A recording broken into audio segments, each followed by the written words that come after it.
everyone, welcome back to the Tox Lab. I'm Rebecca. I'm Rob. This week, we're back looking at Nitazenes. We're going to be asking the question, are we sure we're picking up all the cases? So Rebecca, before we look at Nitazenes specifically, I want to think in terms of drugs more generally. When we're looking at drugs post-mortem, how do we know we're picking up all the cases? It's tricky. I mean, you want to make sure that your extraction method can actually extract the drugs you want to look for. You've then got questions on how stable drugs are in samples or in that post-mortem interval. So there's lots of different factors that come into play. With regards to stability, how do we know whether a drug is stable? I mean, I guess looking at literature for a lot of the common things. So follow-up question, what happens when that drug is pretty much brand new and not been seen before? Ooh. That is a good question. And that's what we're going to be looking at this week. We're actually going to be looking at a story that happened a couple of years back now, and the data that it led to has finally been published. And shameless plug, this is a publication that we've been involved in. Before we jump into today's episode, if you want to stay up to date with our content, you can find us on Instagram at _tox_lab. We also have a page on LinkedIn and we're fairly active on there. And for those of you who don't use social media but still want to get in touch with episode suggestions or comments about episodes, you can email us at thetoxlab@gmail.com. So before we talk about today's actual publication, I'm going to actually open up with the story that led to the development of this paper. Ooh. Because it is quite a story. So as I said, we're going to be talking about nitazenes, and we've talked a lot about nitazenes, haven't we? Ultra-potent opioids, originally developed in the 1950s, shelved, never found medical use, emerged again in 2019 onwards as drugs, contaminants in drug supplies. So I want to take us back to 2023, about 2.5 years ago. Rishi Sunak was Prime Minister, and I guess that means Joe Biden would have been in the White House at this point. Greedy by Tate McRae was on the radio, I'm told. I've got no idea. No, I've got no idea either. And we were amidst, in toxicology, the movement of nitazene drugs from niche outlier occasional cases to a lot more mainstream. And this is the story really of two cases that came through our lab. And so the first case was from a known heroin user. And everything about this case at first glance looked relatively straightforward. She was found deceased with the syringe still in her arm, which is not a common finding, but we do see from time to time. But what was unusual about this case is, for whatever reason, they decided to take two sets of toxicology samples. A sample where the individual first arrived at the mortuary, and a second sample a week later when the post-mortem happened. Both sets of samples came to our lab. We analysed the sample. It looked like a classic heroin case, identification of morphine, noscapine, also identified metanitazene and xylazine. And anyway, long story short, I wanted to check a few more things. I wanted to reanalyse the sample because at this point, nitazenes were still fairly new to us. And that initial sample that was collected on day 0, there wasn't enough sample left. So without really even thinking too hard, I picked up the vial from 7 days later and analysed that. You remember what happened, don't you, Rebecca? Yeah. Yeah, this was when I'd just started properly getting into toxicology after my training had finished. And yeah, it was a really weird set of circumstances. And so we analysed that second sample and the metanitazene was no longer there. Now, I'm going to be honest, I doubted myself. I thought I had done something wrong. I rechecked everything. I couldn't go back to that original sample because there was no sample left. I was convinced I had done something rogue. Anyway, maybe a week later, and I was still thinking about this case at this point, we had a second case come in, and it was very similar in terms of circumstance.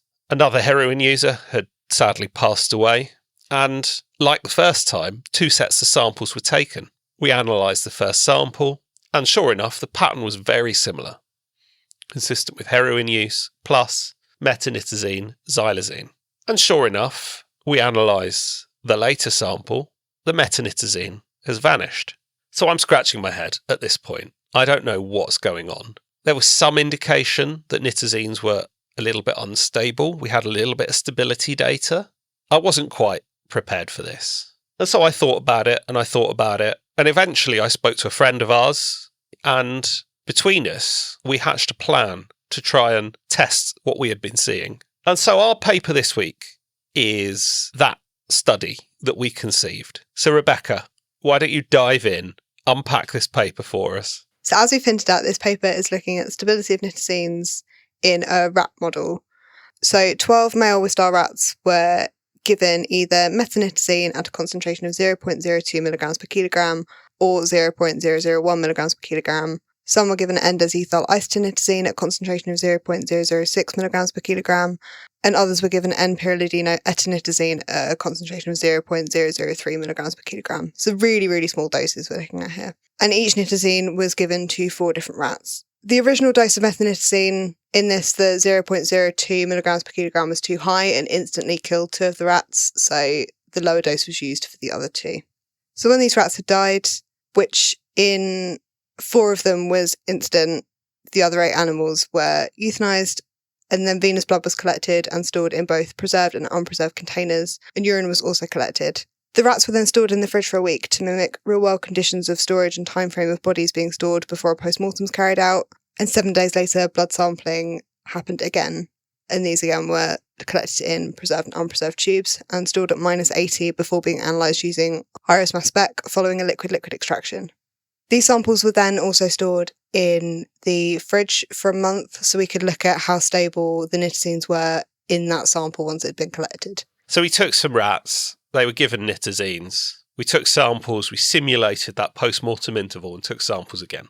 And when looking at the results, there was a huge variation in the concentration of each nitazene that was measured between animals who were given the same dose across both the unpreserved and the preserved samples. When looking at concentrations of nitazenes between the sample collected on day 0 and the sample collected at 7 days after they'd been in the fridge in preserved containers, there was a reduction in the concentration of the nitazenes, with an average of 26.7% of the metanitazene that was measured on day 0 remaining on day 7, 36.1% of the N-desethyl isotinitazene from day 0 remaining on day 7, and 54% of the N-pyridino etinitazene that was measured on day 0 remaining on day 7. And there was also this similar trend detected in the unpreserved samples too.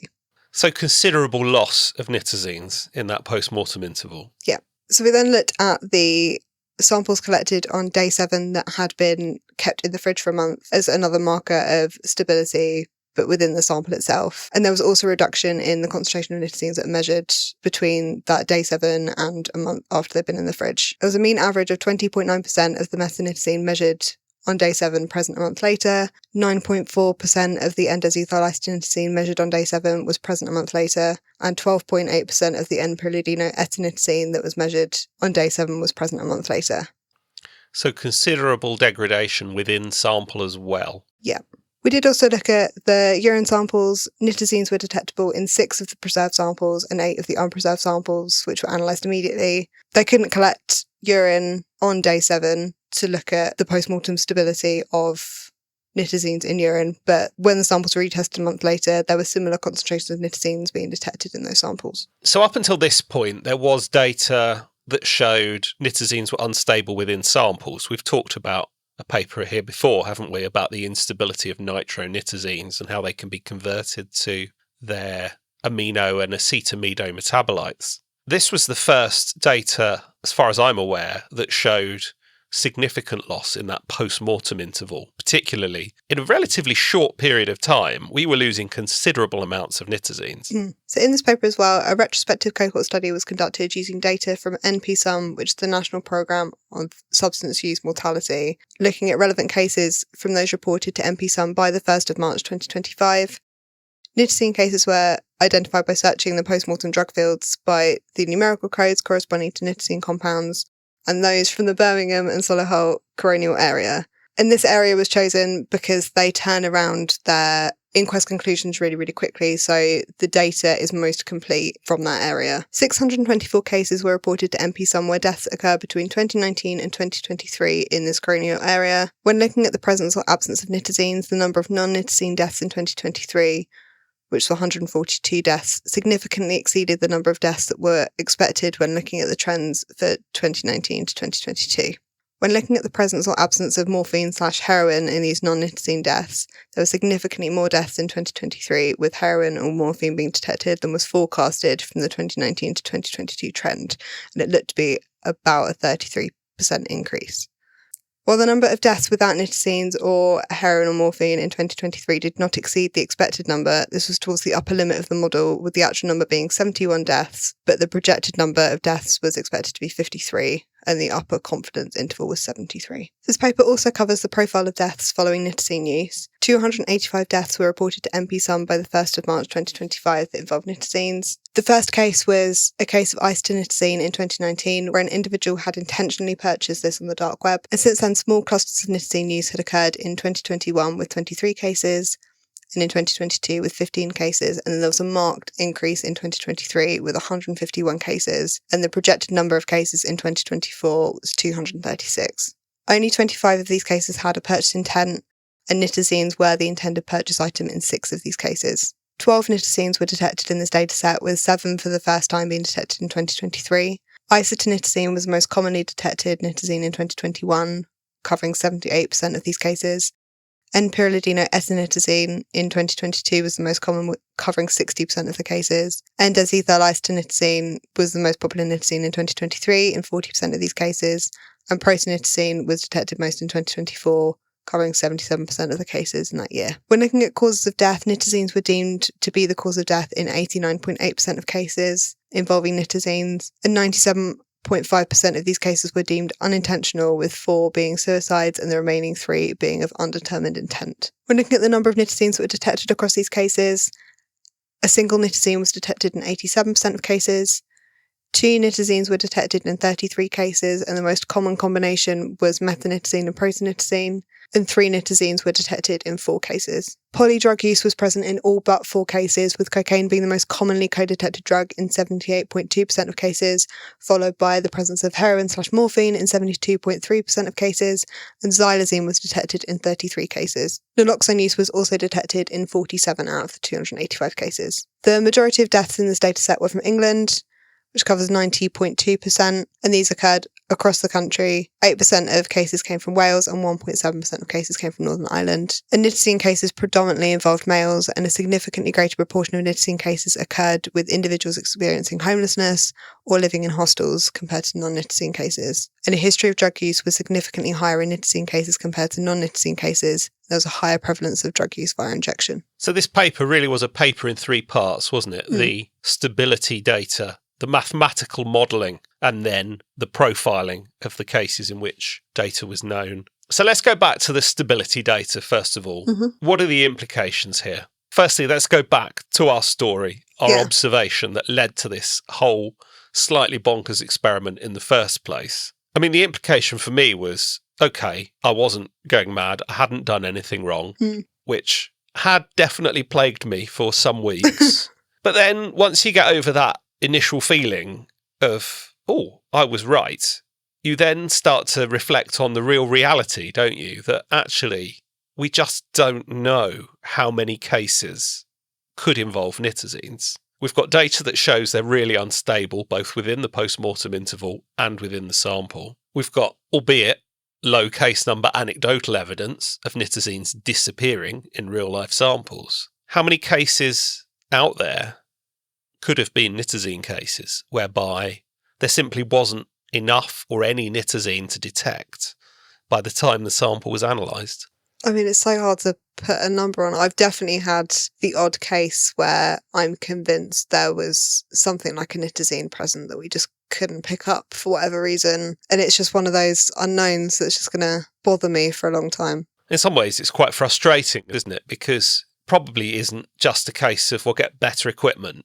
This is the nature of the compounds, how they behave. So I want to look at the mechanism a little bit, because we don't really understand the mechanism, but there are some speculations and some thoughts. So we know that nitazenes are unstable in blood samples, and that's been shown.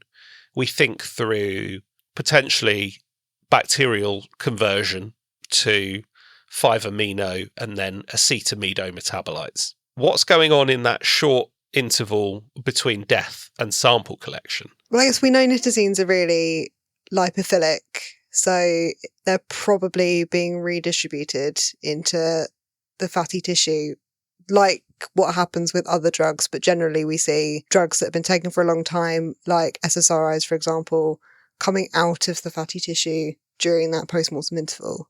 But I feel like it's happening the other way around. You stole my line. That's Sorry. my hypothesis. No, you're absolutely right. And that is the hypothesis I've been postulating, that this is like, in inverted commas, reverse post-mortem redistribution. I can't prove that. We haven't supported that with science as yet. It really is a speculative hypothesis. But it would explain why, particularly in these cases where individuals have injected a nitazene directly into their bloodstream, that very quickly it seems to be leaving that bloodstream into tissues that aren't the blood. At least that's my hypothesis. So let's look at the mathematical modelling then. Mm-hmm. That did seem to show that there could have been some cases we were missing. Yeah, it seemed based on the model there was an increase that wasn't predicted based on the previous year's trends. So there may have been some more cases. Possibly, but we'll just never know. No, for sure. And finally, Len, let's drill a little bit into the nitazene profile paper. So you talked about that first case. Yeah. And actually, that was a case I was involved in. And that was a really unusual case. Somebody deliberately seeking opioids from the dark web. But since then, we've seen that trend, haven't we, towards this being less of a drug that individuals seek and more of a drug that contaminates, typically heroin, but sometimes other drugs too, and is more often than not what was intended when individuals took the substance. Yeah, it's especially scary with nitazenes appearing in counterfeit pharmaceuticals like counterfeit oxycodones or even counterfeit benzos. And that's a trend that does really worry me because those individuals, especially with the benzodiazepines, don't think they're getting an opioid and then do. When nitazenes occur in heroin, the individuals are at least intending to purchase heroin and probably have a degree of opioid tolerance. Yeah. That isn't the case. Usually if they're deliberately seeking benzodiazepines, they may not have an opioid tolerance. And that general pattern of nitazenes that were described, that really does fit what we saw, didn't it? The move from isotonitazene to N-desethyl isotonitazene to metanitazene and then to protonitazene later on. And as we've seen, and as we've talked about before, that trend really has continued, hasn't it? We saw then newer nitazenes, and now, possibly, we're looking at a move away from nitazenes towards orphine opioids. And so I'm going to ask you a question now, Rebecca. Mm-hmm. How stable are orphine opioids? No idea. Precisely. I'd love to have this experiment repeated with the orphines. It'd be really interesting to see whether they're, one, more stable or less stable in the post-mortem interval, but also how stable they are in samples. Yeah. I think we've now moved drug classes and suddenly we're back to square one. We're back not knowing again. Always on the back foot with toxicology. We are indeed. One thing we didn't actually mention at the start was that alongside all of the chaos, the BBC did get involved, didn't they? And they did make a little documentary about this story. So we'll drop a link as well to that. That is available. It was quite well produced, actually, I thought, and does feature the sound of my voice at points. But it's a different retelling of the same story. So really, in summary then, I mean, it's going to sound like a really, really bold and arrogant thing to say, but this is the story of science, isn't it? Yeah. A chance observation that led to some awkward inward reflection about whether I had done something wrong, followed by some really solid collaboration with some colleagues, designing a hypothesis, testing that hypothesis, having some results, and kind of confirming that initial observation. But also I do, when I reflect on this story a bit, you do have to remember that these were two authentic cases. These were two people who sadly lost their lives due to nitazenes, and they'll never know that legacy that they left behind. So thank you again for listening this week. Do give us a like, give us a follow, share this with your friends, and also check out the paper. We'll put a link down below as we do every week. Hope you all have an amazing week, and we'll see you next time. Bye.